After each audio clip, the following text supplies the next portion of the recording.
interrogate on this. Uhuru amalize kazi yake, alafu agojee miaka ingine 10, Ruto amalize kazi yake. A promise by President Uhuru Kenyatta during his first term, which now has informed this track complete with lyrics of rebellion by Kikuyu musician Kimani Waturako against any presumed Mount Kenya political indebtedness to Deputy President William Ruto after the Kenyatta-Ruto double successful stab at the presidency. No person, no community, no section of Kenya owes anybody, including myself, anything. But was this statement by Ruto at the All Saints Cathedral on Sunday entirely out of the blues? Well, some believe it could be a manifestation of the fierce backroom tussles surrounding the Kenyatta succession, particularly in the aftermath of the president's March 9th cooperation deal with the Jubilee 2017 chief political competitor and likely Ruto rival in the 2022 polls, opposition leader Raila Odinga, who like Ruto has been endearing himself to the Mount Kenya electorate. He came out fighting through his people. I think now he has realized, perhaps buying from advice from people, that it might be necessary to tone down his reaction against the handshake. The Ruto that we know politically is not going to finish at that statement. That is just the statement to stop the many political discussions that are rising. But as a person who is likely to outmaneuver this and go down to the people, blackmailing some, others talking to them, and in the fullness of time is likely to get some level of support. In 2016, Ruto downplayed a similar debate on political debt, sparked off by former Kiambu Governor William Kabogo's caution that the deputy president would have to independently convince Kenyatta's Mount Kenya backyard to back him in 2022. But with Ruto positioning himself as a frontrunner to Kenyatta's succession, the weight of his endorsement by Kenyatta, or an equally persuasive Mount Kenya political figurehead, analysts argue, cannot be underrated in the 2022 equation. A predicament some observers argue could have occasioned the reintroduction of 2013 presidential contender Peter Kenneth to political limelight by key Ruto handlers. We have not engaged in a political strategy for purpose of what Peter Kenneth can come and do, or what he wants to do, or what is his intention in the scheme of things. That's not our intention at the moment. Even without listening to us as leaders, ujipereke tu mashinani, you can be able to see that Deputy President Ruto commands the majority of those people. And therefore it is hard even to try to answer a question of Ruto's equation without Gema or Mount Kenya. If there is no running mate coming from Mount Kenya region or Central Kenya, the largest Central Kenya region, then there's every possibility that we will have the Mount Kenya not voting for Ruto.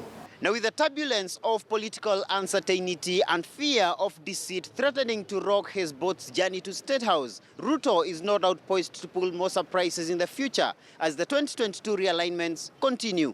Muremi Mwangi, KTN News in Nairobi. All right, and we are now back to the panel. And let me start with you, Professor Kagwanja. Was this just a statement out of the blues by the deputy president? I mean, it seemed, well, there was a song that was making rounds over the weekend with a certain community basically saying that there are debts that are owed. Your thoughts on this?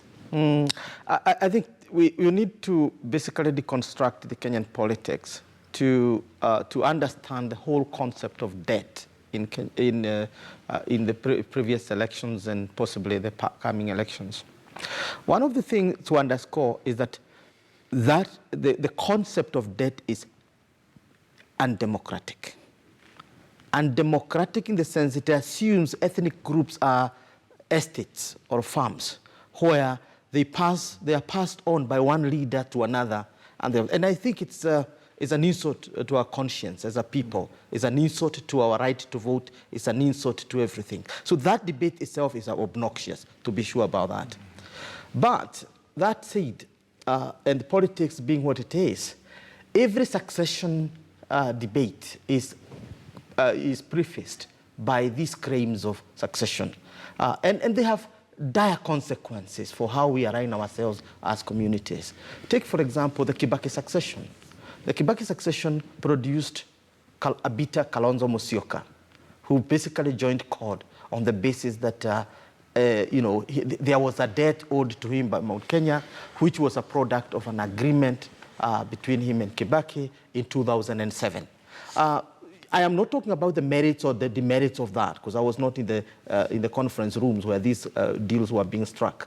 But the reality of the matter, that the consequence was that he left the G7 and so on and moved to CORD. And the same thing is from 2013.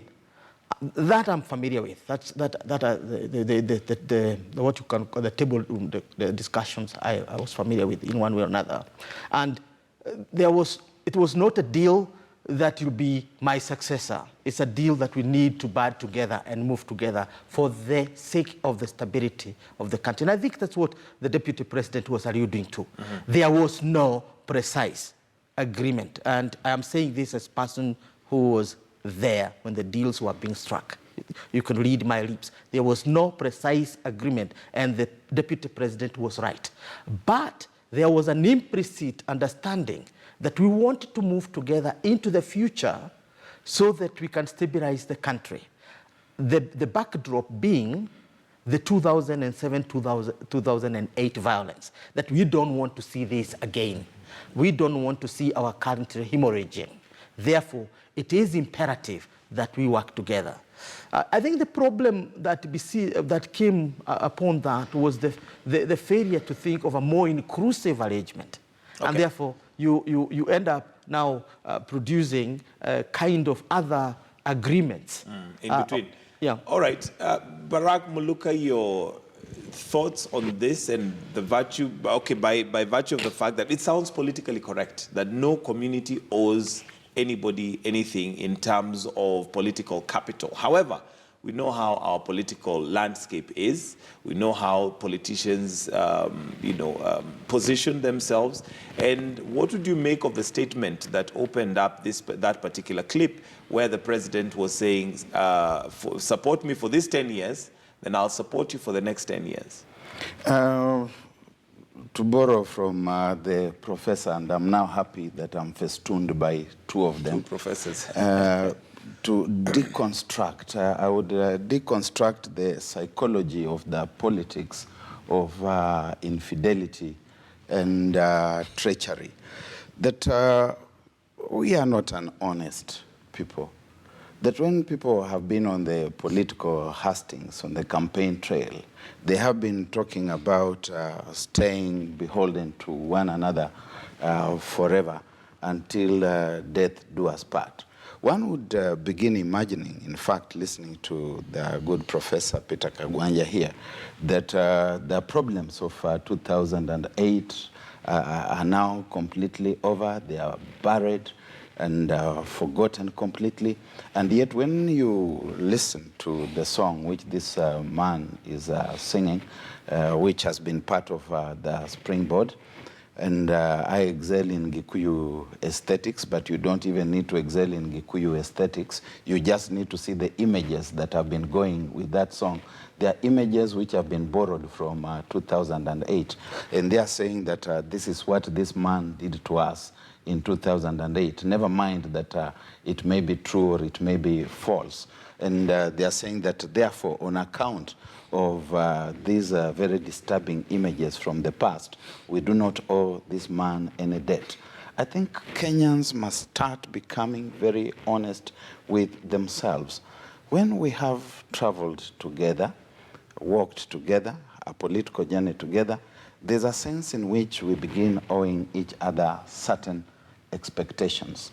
That, yes, I'm deputy president because you're president, and it's because you supported me and I supported you, we worked together.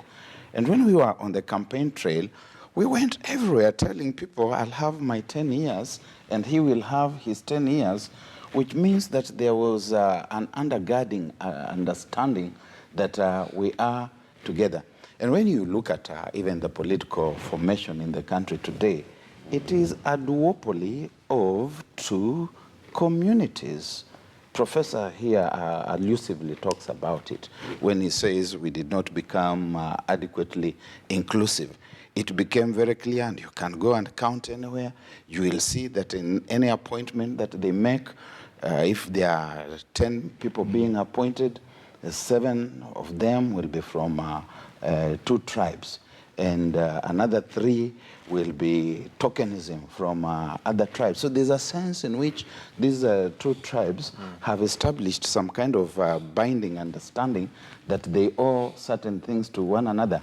When the deputy president, however, says, oh, nobody owes me anything, he's just being a clever political craftsman because he knows that he does not want to scale up this and escalate it beyond certain limits because he's enjoying the benefits of incumbency. He's roving all over the place, kutangatanga, as it's being called, using public resources under the pretext. So if they were to fall out completely at this stage, it would be very difficult for him. And the converse is also true, but we could talk about that. All right, Professor Wajakoya, you've seen the Deputy President and what he had to say. You have watched the political terrain for a long time. What do you make of his statement? I think I'm very happy with what is going on right now, because Kenyans have been taken hostage by reckless statements from the likes of Kimani Ichung'wah, the MP for Gatundu South, Moses Kuria, and the likes of Kangata, the senator from Murang'a, who in plain view of the public are mongering in mimions, telling Kenyans that Kikuyus or Ruto tuko na deni ya Ruto. They have said it. The likes of Murkomen and the likes of Garissa town MP Duale. What is wrong with the people now coming up and saying that nobody owes me nothing? Why couldn't Ruto correct those people at that particular time? We don't want to leave. Maybe it's not too little too late. Yeah, Still correct. Yeah. And we must also take this to the bank for free. The members of the Agikuyu tribe fought for the independence of this country, and the majority of them shed blood. And they know the meaning of voting, they know the meaning of owning property ownership, and they know the meaning of freedom. Maybe a correction there is that Kenyans fought for independence, not just the Agikuyu. Yes, the Agikuyu community fought for independence. Other Kenyans came in later on, but the first people to be... He doesn't know. No. I am 59 years. I passed history. I don't want to be corrected. I am speaking the plain truth. Let me speak. It's not that I don't know. I know. Please. And but it would be... But then coming now generally... It would be erroneous to say that Agikuyu fought for independence because they didn't fight solely. And that others... Well, others fought in, but the second group that came in to reinforce... You are completely wrong. No. Why can't you let me speak, Mr. Headmaster? We can interject later. Yes, okay. But why can't you... No, but he's proceeding on the basis let him go. You can correct him later. Why not? All right. The other group came in later on, the likes of Jaramogi Oginga Odinga, Oneko, Paul Ngei, Fred Kubai, and what have you, to reinforce. But the best thing that came out of this was the independence, of which some of us who are the third liberation, and I'm sure you are not jailed, I was jailed, but I'll not tell you. Oh, you are jailed for reasons we know very well. So when it comes now to people coming up and saying, this community owes us this one does not owe us this, let us come out clearly. Let us speak the truth the way it is. We cannot hold Kenyans hostage of 2 tribes, the Kikuyus and the Kalenjins. They cannot go on this issue of rotational. If one is a president, one is a deputy. If one is a deputy, I'm looking again. No. This time around, let Kenyans come up and say no to debt owners, no to the popes of impunities, and let us move on from today. All right, Barack Muluka, you wanted to maybe amend or correct something here. The notion that a certain community fought for independence and others did not fight for independence, or that they joined in, is a conflation of history, and the professor is here. He may want to agree that these things do begin, in fact, as early as 1903, when Charles Eliot comes here as a British consul, and he begins alienating land that is occupied by Kikuyu people, which is basically Kikuyu land. and giving it to European settlers. In that in the 1920s, you have people like Joseph Kangede, Jesse Kariuki, people like James Buter, people like Harry Thuku, starting to engage in the restoration of the stolen lands. And in 1947, it escalates into the Mau Mau movement. And the Mau Mau thing itself is concurrently a civil war within the Kikuyu community and a fight for the return of the stolen lands. I think that should not be conflated for the nationalist struggle that brought independence to this country. However, that is not to downplay the effort that the people of central Kenya made in the struggle towards the realization of independence of this country. It's just that we must get our facts. Get the facts right. All right, right. And I don't want us to lose track of the subject here. And basically, we're looking at the Deputy President's statement vis-a-vis whether there is any debt that is owed, and basically looking at the landscape and Kenyan politics. Professor Kagwanja, what message should Kenyans read? Because one of the statements that the Deputy President made during an interview that he had on Sunday on NTV was that the reason why he and Uhuru Kenyatta came together was basically to unite the country. And according to him, they have achieved that. Do you agree? Let me very quickly say something, because I'm the only historian in this panel. I mean, I'm a historian at the level of a PhD. We don't even know which university you're a professor of. It's okay. It's okay, Barack. Now, the point is that all Kenyans fought for independence, from Mekatiriri to Koitarel Arap Samoei in the Rift Valley, from Dedan Kimathi to Masinde Muliro in Western Kenya. All Kenyans fought for independence. It is just how you did it. I think Mount Kenya region was more violent, Mau Mau and so on. But Tom Mboya, Jaramogi Odinga, Masinde Muliro and others qualified to be nationalists. And I think we collectively fought for independence from where we were and using the resources that we have. Okay. Full stop. Now, in terms of what is happening and this debate about indebtedness and so on, I think I firmly come from the Jubilee side of politics, coming from Mount Kenya. I may not be a member of Jubilee, or I may be. The truth of the matter is that there was a failure of that strategy. The strategy was, after 2007, 2008, we needed to unify this country. And we understood that the two communities that were greatly affected were the Kikuyus and the Kalenjins. And it is not a surprise that the two communities and their leadership appeared in the International Criminal Court. That we forget very quickly. And therefore, the need for national healing had to start with the two communities.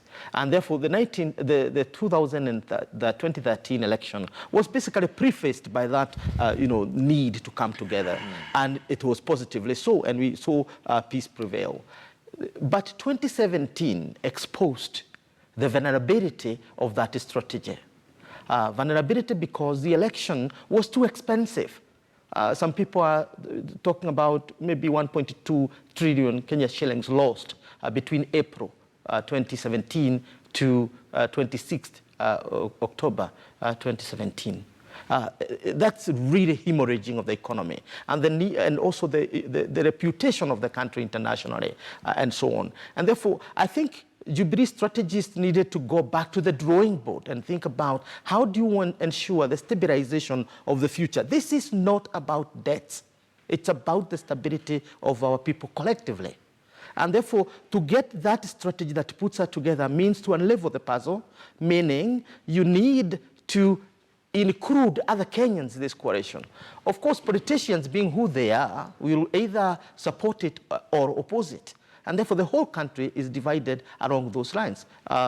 Professor Wajakoya here has mentioned about the voices in the Mount Kenya region, Moses Kuria, Ichongwa, and others on this support.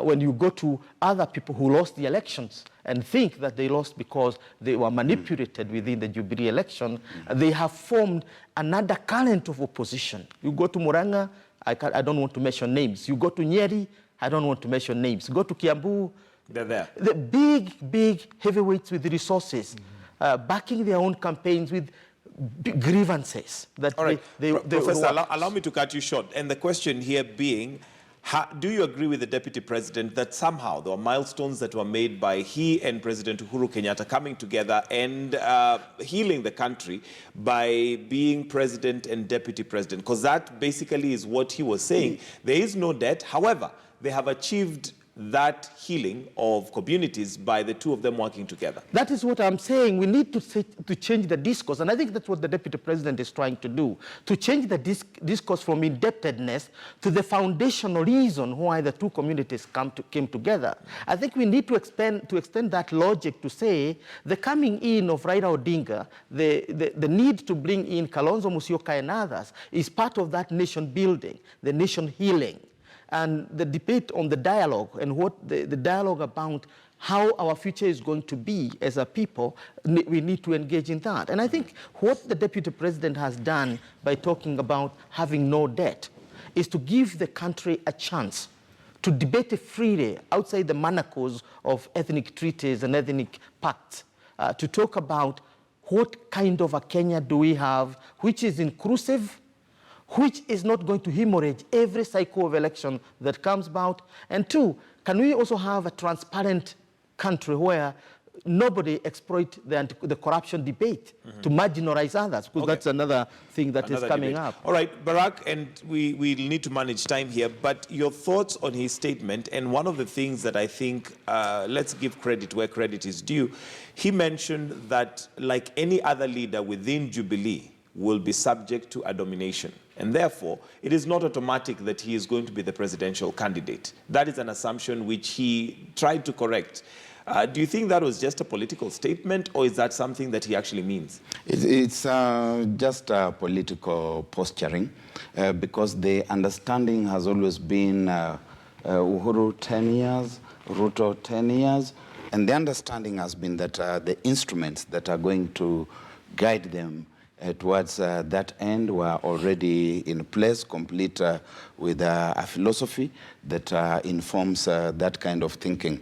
It is probable, because Professor Kagwanja says that he sits in the inner sanctums where I didn't say that. Some of these thoughts are fabricated. It is possible that the thinking is now changing, and that they're thinking about national healing.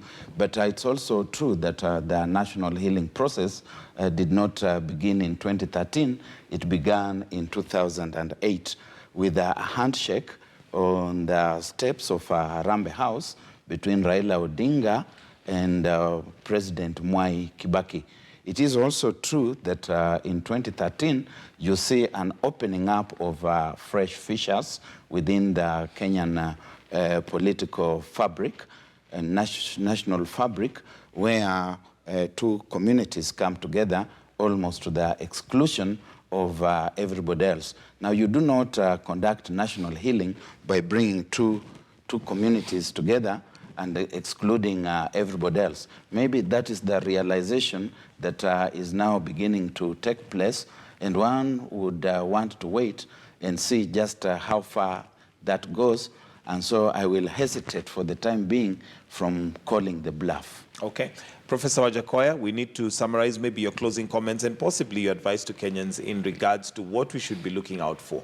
Politicians will always make statements. First of all, Kenya is in a very bad shape today. The kind of political payukering we have is really demonic, and we need to wake up and walk the path.